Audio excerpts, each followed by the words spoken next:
Hello guys, welcome back to Cric Talks with Kiran. KL രാഹുലിന്റെ batting master class കണ്ട മത്സരത്തിൽ ചിന്നസ്വാമിയിൽ RCB ഒരിക്കൽ കൂടി പരാജയപ്പെട്ടിരിക്കുന്നു. ഇത്തവണ ഡൽഹി ക്യാപിറ്റൽസ് 6 വിക്കറ്റിനാണ് RCBയെ പരാജയപ്പെടുത്തിയത്.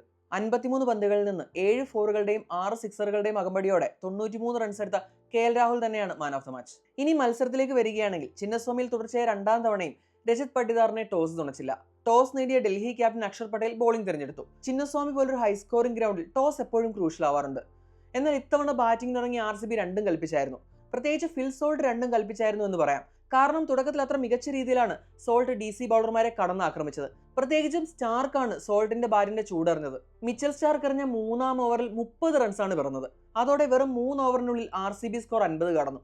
അപ്പോൾ അതുവരെയുള്ള RCBയുടെ ബാറ്റിംഗ് കണ്ടപ്പോൾ തീർച്ചയായിട്ടും ഇതൊരു ഹൈ സ്കോറിംഗ് ഗെയിം ആയിരിക്കും. ഒരു 220 അല്ലെങ്കിൽ ഒരു 230 ഒക്കെ പിറക്കുമെന്നാണ് മിക്കവാറും എല്ലാവരും വിചാരിച്ചിരുന്നത്. എന്നാൽ ആ തോന്നൽ തെറ്റാണെന്ന് പിന്നീട് തെളിഞ്ഞു. ഇവിടെ വഴിത്തിരിവായത് ഫിൽ സോൾട്ടിന്റെ റൺഔട്ടാണ്. 4-ാം ഓവറിലെ 5-ാം പന്തിൽ അക്ഷർ പട്ടേലിന്റെ പന്ത് കവർ റീജിയനിലേക്ക് തട്ടിയിട്ട് സിംഗിൾ ഓടിയ ഫിൽ സോൾട്ടിന് പിഴച്ചു. സോൾട്ടും കോഹ്ലിയും തമ്മിലുള്ള വളരെ വലിയൊരു മിസ്കമ്മ്യൂണിക്കേഷൻ ആയിരുന്നു അത്. രണ്ടുപേരും ബോൾ നോക്കി നിന്നപ്പോൾ വിപ്രജ് നിഗത്തിന്റെ മികച്ചൊരു ത്രോ KL രാഹുലിന്റെ കൈകളിലെത്തി. ഫിൽ സോൾട്ട് തിരിഞ്ഞ് ക്രീസിൽ കയറാൻ ശ്രമിച്ചെങ്കിലും ഒന്ന് സ്ലിപ്പായതോടുകൂടി KL രാഹുലിന് കാര്യങ്ങൾ എളുപ്പമായി. 17 പന്തുകളിൽ നിന്ന് 4 ഫോറും 3 സിക്സും ഉൾപ്പെടെ 37 റൺസ് എടുത്ത സോൾട്ട് അങ്ങനെ റൺഔട്ടായി ഡഗ് ഔട്ടിലേക്ക് മടങ്ങി. പിന്നീട് ഇങ്ങോട്ട് ഡൽഹി ക്യാപിറ്റൽസ് ബോളർമാർ മത്സരത്തിൽ പിടിമുറുക്കുന്ന കാഴ്ചയാണ് നമ്മൾ കണ്ടത്. വിരാട് കോഹ്ലി കുറച്ച് നല്ല ഷോട്ടൊക്കെ കളിച്ചെങ്കിലും വിപ്രജ് നിഗത്തിന്റെ പന്തിൽ പുറത്തായി. 14 പന്തിൽ 1 ഫോറും 2 സിക്സും അടക്കം 22 റൺസാണ് വിരാട് കോഹ്ലി എടുത്തത്. എന്നാൽ കോഹ്ലി പുറത്താവുന്നതിന് മുൻപ് തന്നെ വൺ ഡൗൺ ഇറങ്ങിയ ദേവദത്ത് പടിക്കൽ മുകേഷ് കുമാറിന് വിക്കറ്റ് നൽകി മടങ്ങിയിരുന്നു. ഫിൽ സോൾട്ടിന്റെ പുറത്താകലോടെ ക്രീസിലെത്തിയ പടിക്കലിന് കാര്യമായിട്ട് ഒന്നും ചെയ്യാൻ കഴിഞ്ഞില്ല. അതായത് ബോൾ ഒന്ന് പ്രോപ്പറായിട്ട് കണക്ട് പോലും ചെയ്യാനാവാതെ ക്രീസിൽ നിന്ന് വിഷമിക്കുന്ന പടിക്കലിനെയാണ് നമ്മൾ കണ്ടത്. ഒടുവിൽ 6-ാം ഓവറിൽ പുറത്താവുമ്പോൾ 8 പന്തിൽ നിന്ന് വെറും 1 റൺസ് മാത്രമായിരുന്നു പടിക്കലിന്റെ സമ്പാദ്യം. പിന്നീട് ബാറ്റിംഗിൽ ഇറങ്ങിയ രജത് പട്ടിദാർ, ലിവിങ്സ്റ്റൺ, ജിതേഷ് ശർമ്മ, കൃണാൽ പാണ്ഡ്യ എന്നിവർക്കാർക്കും ആ ഒരു 2 പേസ് പിച്ചിനോട് ആ ഒരു സിങ്ക് ആവാൻ കഴിഞ്ഞില്ല. ഫിൽ സോൾട്ടിന്റെ ബാറ്റിംഗ് കണ്ടപ്പോൾ ഇതൊരു ബാറ്റിംഗ് പാരഡൈസ് ആണെന്ന് നമുക്ക് തോന്നിയെങ്കിലും സത്യത്തിൽ ആ പിച്ച് ഒരു 2 പേസ് പിച്ചായിരുന്നു. ബോൾ പിച്ചിൽ ഹോൾഡ് ചെയ്യുന്നുണ്ടായിരുന്നു, സ്പിന്നർമാർക്ക് ഗ്രിപ്പ് കിട്ടുന്നുണ്ടായിരുന്നു. ചുരുക്കത്തിൽ ബാറ്റിംഗിന് അത്ര എളുപ്പമുള്ള പിച്ചായിരുന്നില്ല. പിച്ചിൽ നിന്ന് കിട്ടിയ പിന്തുണ DC സ്പിന്നർമാർ ശരിക്കും മുതലെടുത്തു. ഇപ്പോൾ കുൽദീപ് യാദവ് ആയാലും വിപ്രജ് നിഗമായാലും വളരെ മികച്ച രീതിയിലാണ് പന്തെറിഞ്ഞത്. ഇതിൽ നമ്മുടെ അക്ഷർ പട്ടേൽ മാത്രമാണ് എക്സ്പെൻസീവ് ആയത്. ആദ്യം അക്ഷർ പട്ടേലിനെ നമ്മുടെ ഫിൽ സോൾട്ട് അടിച്ചിരുന്നു. പിന്നീട് ഡെത്ത് ഓവേഴ്സിൽ വരുമ്പോൾ ടിം ഡേവിഡും അക്ഷർ പട്ടേലിനെ അറ്റാക്ക് ചെയ്തിരുന്നു. എന്നാൽ വിപ്രജ് നിഗം 4 ഓവറിൽ വെറും 18 റൺസ് മാത്രം കൊടുത്ത് 2 വിക്കറ്റ് വീഴ്ത്തി. അതുപോലെ കുൽദീപ് യാദവ് 4 ഓവറിൽ വെറും 17 റൺസ് മാത്രം കൊടുത്ത് 2 വിക്കറ്റ് വീഴ്ത്തി. അതായത് അവരുടെ ഒരു 8 ഓവറിൽ നിന്ന് വെറും 35 റൺസ് മാത്രമാണ് RCBക്ക് സ്കോർ ചെയ്യാനായത്. അവർ 4 വിക്കറ്റുകളും വീഴ്ത്തി. പിന്നീട് RCBയുടെ ഇന്നിംഗ്സിലേക്ക് വരുമ്പോൾ അവർക്ക് പൊരുതാനാവുന്ന ഒരു സ്കോർ സമ്മാനിച്ചത് ആ ഒരു ടിം ഡേവിഡിന്റെ ഒരു ഫിനിഷിംഗ് ടച്ചാണ്. 20 പന്തിൽ നിന്ന് 2 ഫോറും 4 സിക്സും അടക്കം 37 റൺസാണ് ടിം ഡേവിഡ് എടുത്തത്. 19-ാം ഓവർ എറിഞ്ഞ അക്ഷർ പട്ടേലിനെയും 20-ാം ഓവർ എറിഞ്ഞ മുകേഷ് കുമാറിനെയും ടിം ഡേവിഡ് നന്നായിട്ട് അറ്റാക്ക് ചെയ്തു. ഇപ്പോൾ RCBയുടെ ഇന്നിംഗ്സ് നോക്കിക്കഴിഞ്ഞാൽ ആദ്യത്തെ 3 ഓവറിൽ പിറന്നത് 53 റൺസാണ്. പിന്നീട് അവസാന 2 ഓവറിൽ പിറന്നത് 36 റൺസാണ്. അതായത് ആ ഒരു 5 ഓവർ, ആദ്യത്തെ 3 ഓവർ, ലാസ്റ്റ് 2 ഓവർ, ഈ ഒരു 5 ഓവറിൽ നിന്ന് മാത്രം 89 റൺസ് വന്നു.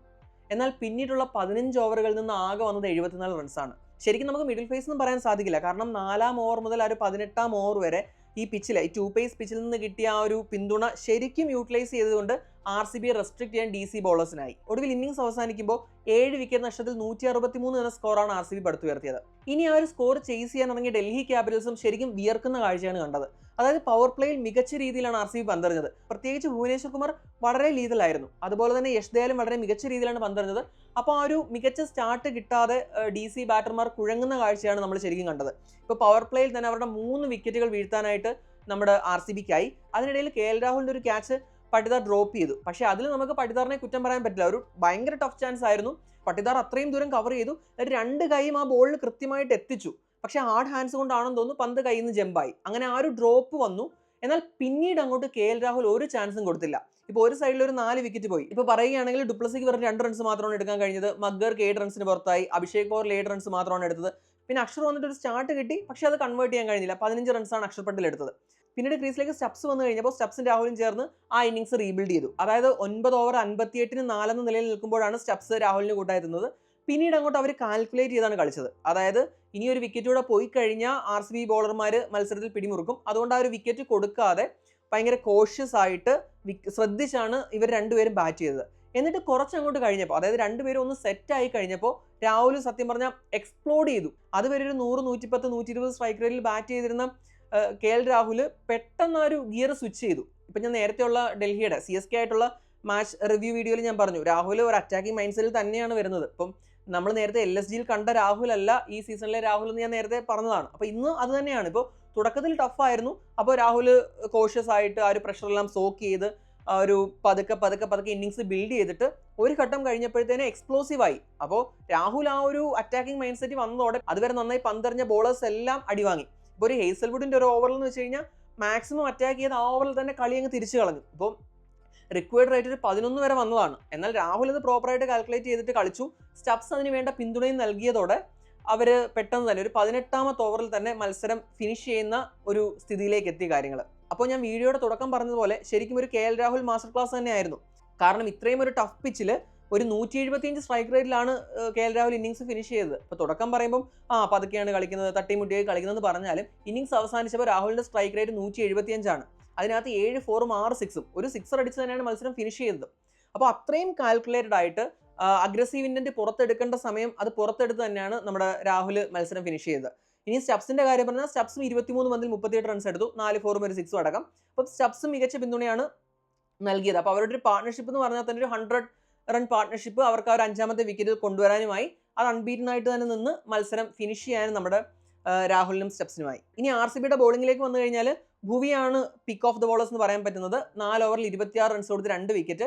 അതുപോലെ സുയാഷ് ശർമ്മയും മികച്ച രീതിയിൽ പന്തെറിഞ്ഞു. അതായത് ചില ഓവറുകളിൽ അവരുടെ ബാറ്റേഴ്സിനെ DC ബാറ്റേഴ്സിനെ അനങ്ങാൻ സമ്മതിക്കാതെ സുയാഷ് ബോൾ ചെയ്തു. പക്ഷെ ഒരു വിക്കറ്റ് മാത്രമാണ് കിട്ടിയത്. 4 ഓവറിൽ 25 റൺസ് കൊടുത്ത ഒരു വിക്കറ്റ്. യഷ് ദയാൽ തുടക്കത്തിൽ നന്നായിട്ട് ഇറങ്ങിയെങ്കിലും പിന്നീട് അടികൊണ്ടു. 3.5 ഓവറിൽ 45 റൺസ് കൊടുത്ത ഒരു വിക്കറ്റ്. ജോഷ് ഹേസൽവുഡ് 3 ഓവറിൽ 40 റൺസ് വിട്ടുകൊടുത്തു. അതിൽ അവസാനം ഹേസൽവുഡ് എറിഞ്ഞ ഓവർ രാഹുൽ അത്രയും അറ്റാക്ക് ചെയ്തുകൊണ്ടാണ് ഈ ഒരു ഫിഗർ ഒരു വേഴ്സ് ഫിഗറായിട്ട് നമുക്ക് തോന്നുന്നതല്ല, ഒരു വേഴ്സ് ഫിഗറായിട്ട് മാറിയത്. പിന്നീട് കൃണാൽ പാണ്ഡ്യ 2 ഓവറിൽ 19 റൺസ് കൊടുത്തു. ഇടയ്ക്ക് ലിവിങ്സ്റ്റൺ വന്നപ്പോൾ ലിവിങ്സ്റ്റോണിനെ അറ്റാക്ക് ചെയ്തു. അപ്പോൾ ആ ലിവിങ്സ്റ്റണിന്റെ ഓവറിലൊക്കെ അവർ കാൽക്കുലേറ്റ് ചെയ്തു ഏത് ബോളറിനെ കൃത്യമായിട്ട് അറ്റാക്ക് ചെയ്യണം എന്ന് മനസ്സിലാക്കി പ്രോപ്പറായിട്ടാണ് അവർ ഈ ഒരു ചേസ് പ്ലാൻ ചെയ്തത്. ഡൽഹി ക്യാപിറ്റൽസ് അങ്ങനെ തുടർച്ചയായ 4ാം വിജയമാണ് സ്വന്തമാക്കിയിരിക്കുന്നത്. ഈ ഒരു സീസണിലെ ഒരേ ഒരു അൺബീറ്റൻ ടീമാണ് നമ്മുടെ ഡൽഹി ക്യാപിറ്റൽസ് എന്ന് പറയുന്നത്. അവരുടെ എല്ലാ ബേസസും കവേർഡ് ആണ്. ഇപ്പം ഞാൻ പറഞ്ഞ പോലെ മഗ്ഗർക്ക് ഫോം ആവുന്നില്ല എങ്കിലും കണ്ടോ, ഇപ്പോൾ ഈ ഒരു മത്സരത്തിൽ തന്നെ ടോപ്പ് 4 വിക്കറ്റ് പോയിട്ടും അവർ അത് കവറപ്പ് ചെയ്തു. അത് രാഹുലിന്റെ ഒരു ഇൻഡിവിജ്വൽ ബ്രില്യൻസ് ആണ് എങ്കിലും അത് കവറപ്പ് ചെയ്തു. അതുപോലെ ബോളേഴ്സും പിച്ചിൽ നിന്ന് കിട്ടിയ ആ ഒരു അസിസ്റ്റൻസ് അത്ര മനോഹരമായിട്ടാണ് വിനിയോഗിച്ചത്. ഇപ്പം വിപ്രസ് നിഗത്തിന്റെ കാര്യം ഞാൻ നേരത്തെ തന്നെ ഈ മാച്ചിന്റെ പ്രിവ്യൂ വീഡിയോയിലും പറഞ്ഞിരുന്നു. അപ്പോൾ വളരെ മികച്ച രീതിയിലാണ് അവരെല്ലാവരും ബോൾ ചെയ്തത്. അതുപോലെ തന്നെ ബാറ്റ് ചെയ്ത് അവർ ചേസ് കാൽക്കുലേറ്റ് ചെയ്ത് തന്നെ തുടക്കത്തിലൊന്ന് പതറിയെങ്കിലും പിന്നെ ഒരു വ്യക്തമായ കാൽക്കുലേഷനിൽ ആ ചേസ് അവർക്ക് കംപ്ലീറ്റ് ചെയ്യാൻ കഴിഞ്ഞു. ഇനി RCBയുടെ കാര്യം നോക്കിക്കഴിഞ്ഞാൽ 3 അവേ മത്സരം വിജയിച്ചു, 2 ഹോം മത്സരവും തോൽക്കുകയാണ് ചെയ്തത്. അപ്പോൾ ഇതേവരെ ഈ സീസണിൽ ഹോമിൽ അക്കൗണ്ട് തുറക്കാൻ അവർക്ക് ആയിട്ടില്ല. ഇന്നും അവർ പിച്ച് റീഡ് ചെയ്യുന്നതിൽ പരാജയപ്പെട്ടു എന്ന് വേണം പറയാൻ. ഇപ്പോൾ തുടക്കത്തിൽ ഫിൽസാൾട്ട് കളിച്ചത് കണ്ടു കഴിഞ്ഞാൽ ഇതൊരു ബാറ്റിംഗ് പാരഡൈസ് ആണെന്ന് ആർക്കായാലും തോന്നും. അതിൽ യാതൊരു അത്ഭുതവുമില്ല. കാരണം ഒരു 3 ഓവറിലാണ് RCB 53 റൺസ് സ്കോർ ചെയ്തത്.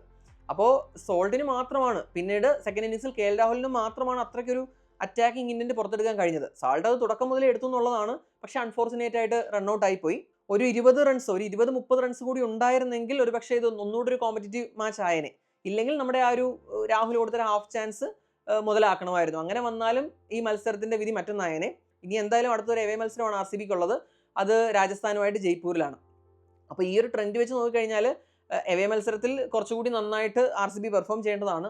എന്നാലും ആ ഒരു ഹോം ഒരു ഫോർട്രസ് ആക്കി മാറ്റണം. ഇപ്പോൾ 3 മത്സരം എവയിൽ ജയിച്ചത് കൊണ്ട് ഇപ്പോൾ വലിയ പ്രശ്നമില്ല. 5-ൽ 3 ജയം എന്ന് പറഞ്ഞു കഴിഞ്ഞാൽ അങ്ങനെ ആശങ്കപ്പെടേണ്ട സാഹചര്യം അല്ല. പക്ഷെ ആ ഒരു എവേ വിൻ ഉള്ളത് കൊണ്ടാണ്. എന്തായാലും ഇനി ഒരു 9 മത്സരം ബാക്കിയുള്ളത് 5 മത്സരവും ഹോം മത്സരങ്ങളാണ്. അപ്പോൾ അതിലൊരു 3-4 മത്സരമെങ്കിലും ഇവർ ജയിച്ചേ പറ്റുള്ളൂ. അതാണ് അവരുടെ മുന്നിൽ, ഞാനിപ്പോൾ പ്രിവ്യൂ വീഡിയോയിൽ പറഞ്ഞ പോലെ, അതാണ് അവരുടെ മുന്നിലുള്ള ഏറ്റവും വലിയ കടമ്പ എന്ന് പറയുന്നത്. ഈ മത്സരത്തെക്കുറിച്ച് നിങ്ങൾക്ക് എന്താണ് തോന്നുന്നത്? നിങ്ങളുടെ അഭിപ്രായം കമൻറ്റ് ചെയ്യുക. അടുത്തൊരു വീഡിയോയുമായി ഉടൻ തന്നെ കാണാം. Thanks for watching Cric Talks with Kiran.